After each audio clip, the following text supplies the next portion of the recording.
You're listening to a Frequency Podcast Network production.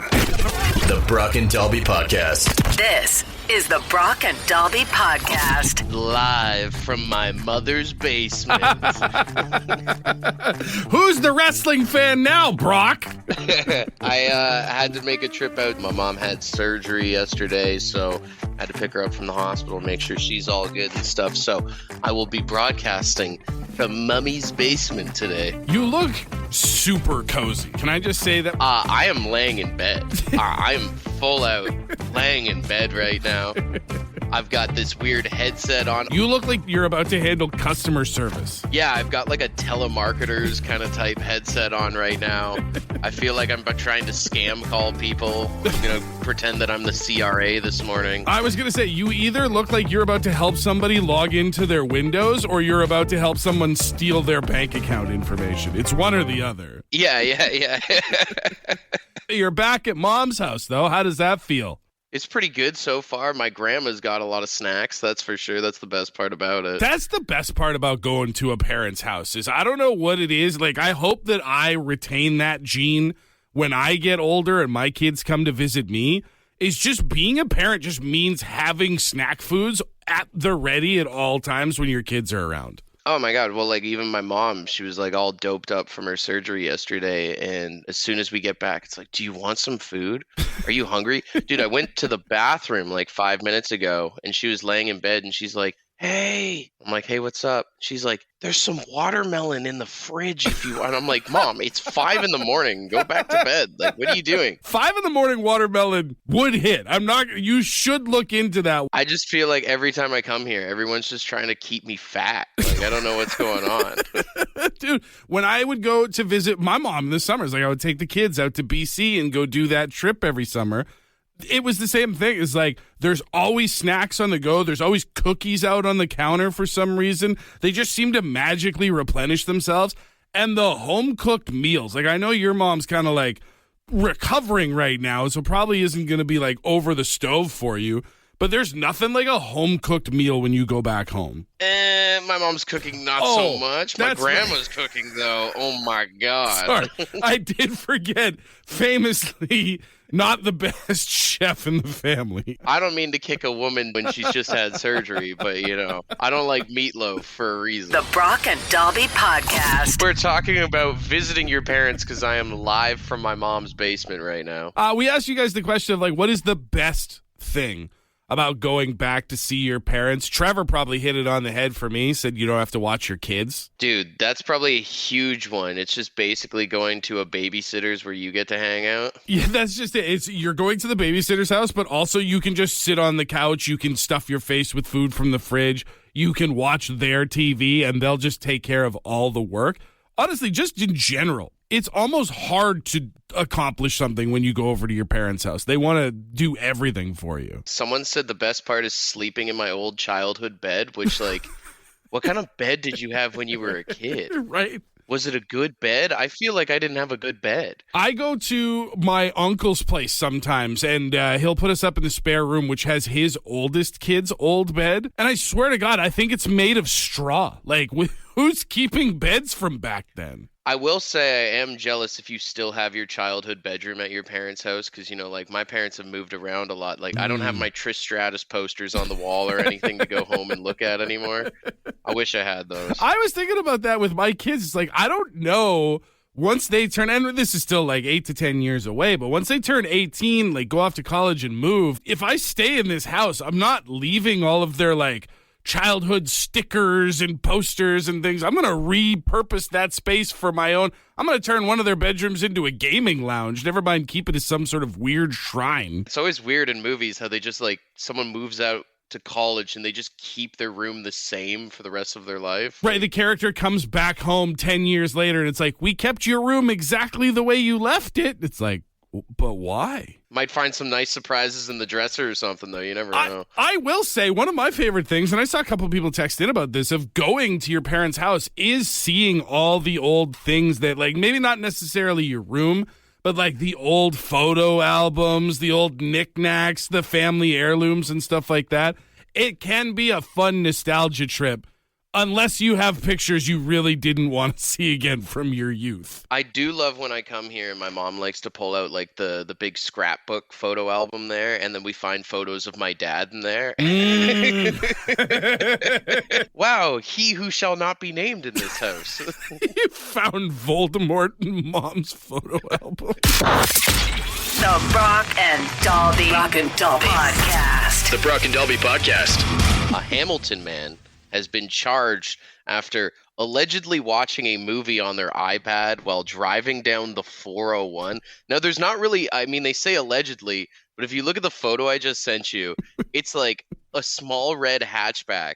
And this guy has his iPad on the dash, like right in front of the steering wheel, placed between the windshield and the dashboard there, watching some movie. And I was going to say the same thing. Like, I understand that, like, for legal purposes, and we have due process and all that stuff, you have to use the word allegedly, but there's a full-on, crystal clear picture of this man with an iPad fully strapped to the dash of his car, watching a movie. Apparently the guy was going like $130, $140 down the highway. He got reported in because he almost hit someone. I mean, I feel like I see people do this kind of crap all the time. If you drive down the highway, so many people are just watching Netflix in their car all the time. Dude, it's crazy. You can go on Amazon and these devices, it feels like they get taken down, but then a new one pops up right away. Like, there's all kinds of gadgets you can plug into your car. If you have a newer car with the screen up front, the, what do they call it, infotainment system, that gets like YouTube, Netflix, Disney Plus, all just plugged right into your car.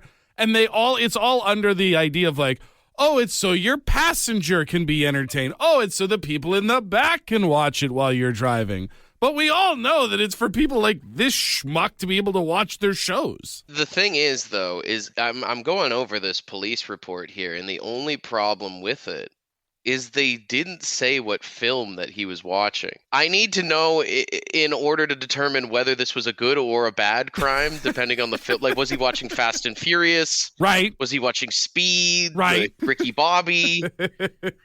50 Shades of Grey? If it's 50 Shades of Grey, it's straight to jail. If it's 50 Shades of Grey, the man might as well be on the hub while he's driving. The Brock and Dalby Podcast. We asked you the question, what is the craziest thing you've seen on the roads? The amount of people that have texted in saying that they've seen sexual activities while they've been driving down the highway, it's quite impressive, actually. Honestly, too many of you are doing this. I'm not pointing any fingers specifically, but too many of you are engaged in activities you should not be. Is that an insurance premium thing? Is that what I'm missing out on? I have to assume that if you get caught and they can prove that you were in mid-coitus while driving, you get nothing. You do not get a payout for that. We do got a few calls that we got in of stories here. A couple times where guys have their feet up on the dash, their headphones in, their laptop up there on the dash, just cruising down the highway at 100 kilometers an hour. So they got their feet up on the dashboard from the driver's seat? Up on the dashboard from the driver's seat. It's like their legs are wrapped right around the steering wheel. Are we just sitting in cruise control? Is that what it is? The audacity to put your feet up at any time. Even from the passenger seat, it sketches me out to see people with their feet up on the dashboard while driving, man. That reminds me of that like Simpsons episode where Bart and Homer become truckers and they realize that the trucks can just drive themselves. Oh, yeah. They blow it for every other trucker by sort of whistle blowing the whole thing. Mike, what did you see out there? I saw a van full of kids, and this lady's reading a novel on the top of her steering wheel. I couldn't believe it. Full book, like you'd get from the fiction section of the library. She was in the middle of a novel. Distracted driving at its finest, but also a Mom of the Year award at the same time, guys. Oh, for sure. These kids weren't even buckled in. They were just jumping from seat to seat. Like I said, sometimes you just got to get a little Robert Munchin, you know? This is a Brock and Dalby podcast exclusive. Drive transport. I've seen a lot of things in cars. The reading on the steering wheel is one of them. There's one woman putting on her mascara. Like, there's a quick, easy way to lose an eye. Female in a Trans Am pleasuring herself with a vibrator. And whoa. This one's fairly recently. About 4 months ago, I'm traveling up the 401, and there is a woman bent over, pleasuring the male driver as they were driving down the 401. He actually slowed down because I think he wanted me to look. Oh, Who needs to watch movies on their iPads when they've got your job, man? No, right? All you got to do is look left and down a little bit.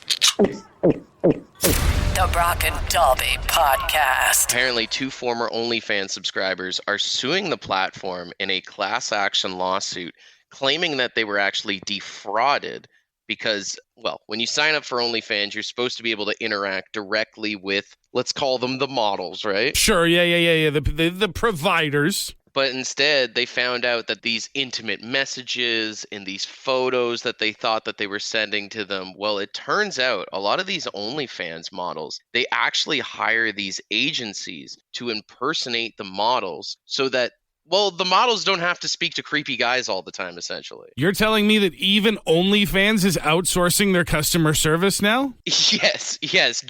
Just like when you get a phone call from someone who clearly does not live here calling you about your phone plan or your internet package, OnlyFans is doing the exact same thing. That's got to be so tough. And I mean, it's so easy to get away with because a lot of this stuff is at the most basic tiers all digital. Like it's all texts and conversations and chatting, that sort of way. You have no idea who's catfishing you on the other side of the line. And these guys have done a huge deep dive into this. They've looked into it, and they say that there are over 700,000 people based on the popular models that use these sort of agencies. They say over 700,000 people are affected. They're calling it a scam, and they do not think it's right, which, they'll probably win something in court. But I got to say, could you imagine being one of those people that has to be a moderator for an OnlyFans account? That has got to be one of the worst jobs in the entire world. I mean, it's already bad enough if you have to jump in as like Canadian Tire customer service or whatever, and you're dealing with people who are pissed off that an item they bought isn't working properly or that they didn't get a deal that they were looking for from the flyer. But the sheer graphic content you would have to read on a daily basis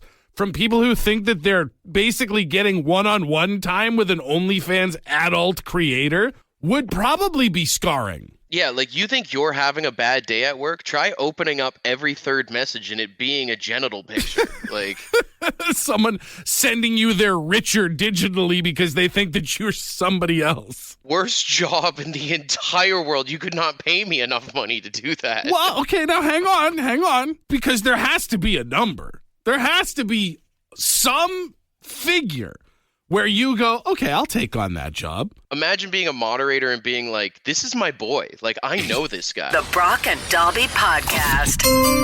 It's time for Brock and Dalby's Draft. All right, today we are doing a draft of the worst jobs on planet Earth after we learned about OnlyFans moderators here. It's definitely up there. It's not on my list, I will say that. I got the number 1 pick. We flipped a coin since I'm not actually in the studio. But with my number 1 pick for the worst job on planet Earth, I think I'm going with the fluffer.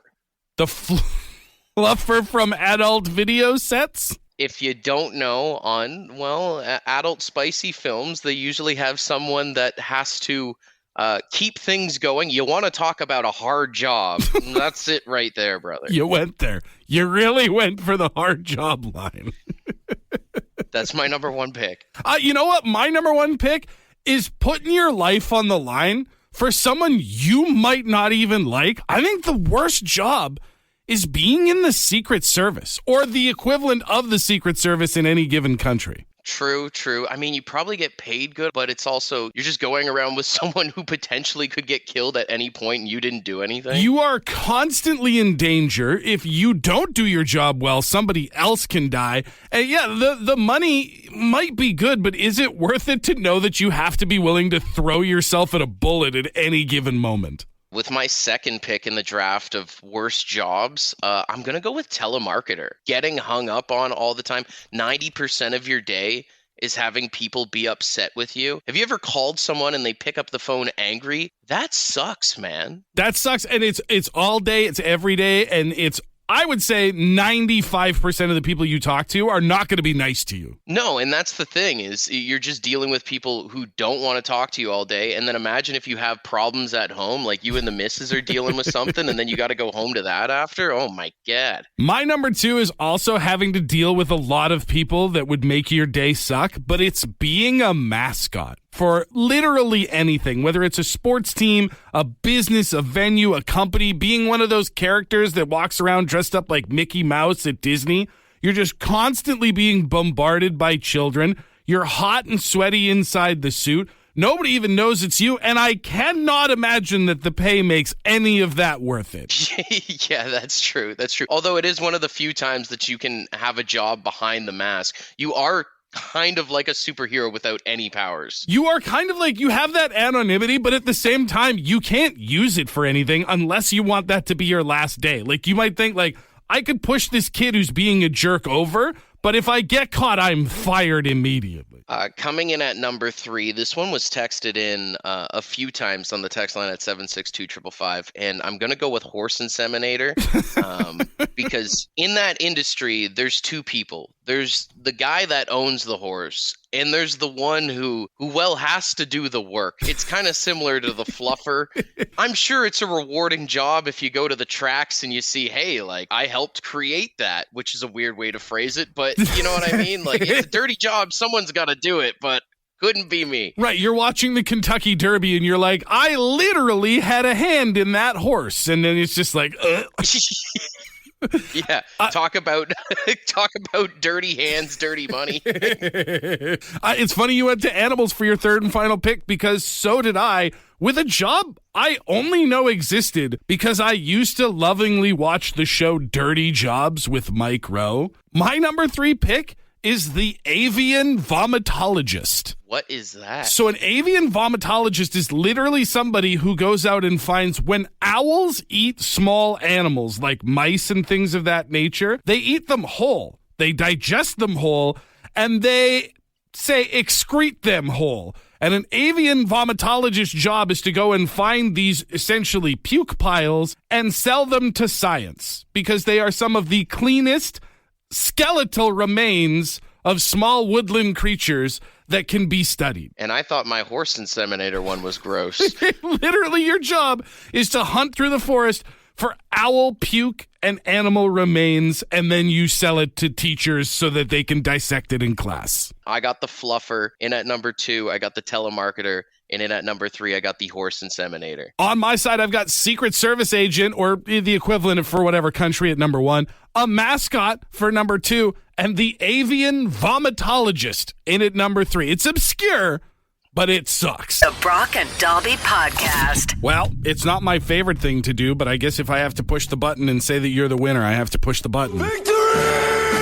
Hell yeah. I'm glad to come out with a W today. And, you know, we got a lot of texts in at 762-555 of what people were claiming is the worst job. I gave it a Google here. And, you know, like the job finding website Indeed, they have taxi driver ranked number 1 as the worst job of all time. I can see that, because you're dealing with a lot of people, similar to what we were talking about with like telemarketers and stuff like that. Not always the most polite, the best people. You have to have maintenance over your car and the value and all that stuff. Not to mention, just with the current climate with like Uber and Lyft and all these other things that are coming to the market, like it's also like your job is kind of in jeopardy these days. It's also one of the few jobs where you like really have to deal with drunk people a lot. It's that and overnight fast food drive-through person. Coming in at number 2 was fast food attendant, and then in at number 3 was retail sales associate, which I think particularly around the holidays has got to be the worst job of all time. That's just it. If you ran it on the average, even if it was a pleasant job to have 11 months out of the year, it's so bad in December that it still finishes in the top 3. This is the Brock and Dalby Podcast. So it's been made official after a presentation at CinemaCon that John Wick 5 is going to be happening. And yes, Keanu Reeves at 60 years of age will be back in the main role. I mean, I don't hate it. It's one of the few franchises that is actually still pretty badass the more it keeps going on. And honestly, like, the thing is we keep getting better and better technology, and for the stunts and all that stuff, like, it keeps ramping up. It hasn't jumped the shark yet. Although I'm a little nervous because now it's going to be 5 official movies, plus they're doing that spin-off with that ballerina movie. There's also an animated prequel in the works right now that someone's doing. Like, they've got their own cinematic universe thing going on, and that's when it can go off the rails. But I'll ask you this question. Does this make John Wick one of the biggest or best movie franchises of all time at this point, to go 5 movies? Until they do the crossover of John Wick versus James Bond, no, because James Bond still takes the throne for that one. And then, I mean, even if you want to just talk about movie franchises, still doesn't hold a candle to any of those superhero movies Marvel's ever done. Oh, well, I mean, I feel like the Marvel Cinematic Universe is almost separate. Like, absolutely, it's this monster of a franchise, but like, it feels like its own industry compared to the rest of Hollywood at this point. Or you want to talk about franchises, I mean, Star Wars is another one, right? Star Wars was massive, but those last 3 movies got people real mad, and now all their stuff is like straight to Disney Plus, which feels like, I know if you're a Star Wars person, you're happy to get the extra content, but it feels like it diminishes it a little bit to go straight to streaming. You know what I mean? Does that make sense? Yeah, but I feel like that's the same route John Wick's eventually going to go, you know? You'd think so. At some point, if they decide to go past 5, maybe it goes like straight to Netflix sort of deal. I'll ask you this, because I've noticed you've danced around one of the unequivocally biggest, longest running franchises of all time. Where does Fast and the Furious stand? Oh, God. I mean, in my opinion, one of the worst franchises of all time, but for some reason, y'all keep going to the theaters to go see it, so it's up there, I guess. 10 movies out already, an 11th on the way, possible 12 spin-offs all over the place. As long as Vin Diesel's alive, they could keep cranking these things out until he's in his 80s. Listen, I love family as much as the next guy, but I come from a family of divorce, so it's time for that franchise to get a divorce and just end. The Brock and Dalby Podcast. The Brock and Dalby Podcast. Would you rather? Wednesday. Would you rather Wednesday? All right, yeah, let's get weird. 762-555. We got a lot of would you rather questions coming in here this morning, and we'll start off with this one first. It says, would you rather lose your phone forever or never eat your favorite food ever again? Yeah, I mean, the thing is my favorite food changes on a like almost day-to-day, week-to-week basis. So to lose one thing from the roster, I don't know. I feel like my phone is my drug. I've had a taste. I can't give it up now. I agree with you. I don't think I could give up my phone. Plus, I mean, my favorite food is Taco Bell. I think my body would probably just appreciate it if I gave that up. So that would be an improvement for sure. What's another one here? Would you rather be able to repeat any day, anytime, or never have to pay taxes? Oh, interesting question. I mean, I think you got to go with the never have to pay taxes one. Even on your worst days, if you don't have to pay anything to the government, that's better than your worst day. You know? I think not having to pay taxes would be great, but living, I mean, you're essentially saying you have infinite time travel, the ability to go to any day and relive it over and over and over again. You could Groundhog Day yourself into being really good at something, or to perfecting a moment, or erasing something bad that happened in your life. Like, I think that would be way better than not having to pay the GST. I don't know, man. I lived through the pandemic. I lived through the same day over and over and over again for like 2 years, so. Well, obviously you wouldn't pick one of those. Would you rather win the lottery or never have to pay for anything ever again? I think you got to say never have to pay for anything ever again. I mean, that's just it. The only place where winning the lottery is better than never having to pay for anything is in that you can like invest the money and leave it for later generations. But also, if I never have to pay for anything, any work that I do, any income I have is basically winning the lottery. I can put that money aside for whatever purpose I want it for. Yeah, we don't need to worry about leaving money behind. The world's going to end very soon, so it doesn't matter anyway. That's one way to look at it, yeah. All right, we'll wrap up with this one here. Someone said, would you rather have sticky tape fingers or sticky tape lips? Oh. Everything that you touch sticks, or your lips stick to everything, basically? I was going to say, sticky tape fingers is uncomfortable for me. Sticky tape lips is uncomfortable for my girlfriend, I guess. And food would also be super annoying. I think I would rather deal with the fingers, because you could wear gloves. You could wear mitts. Yeah, that's true. Plus, like, I kiss my dogs all the time. I just have hairs all over my... you know what? Actually, I would have more facial hair than I ever had, so... If you could kiss your dog and have the first stick, you could have a full, luscious beard. It's kind of a win-win, you know? I think you found the loophole here. I think for you and you alone, that is the correct answer. I'm speaking for all the follically challenged men out there. We could have facial hair if we get sticky lips, boys. This is the Brock and Dalby Podcast. Ed's word of the day. Good morning. Today's word is truculent. Truculent, yeah. Truculent. Truculent. Truculent. And it's aggressively defiant or ready to fight. Belligerent. Harsh. Cruel or displaying ferocity. Deadly or destructive. Sounds like someone needs to smoke a couple big fatties. Can we all just get along? Anyways, that just about does it. Have a great one.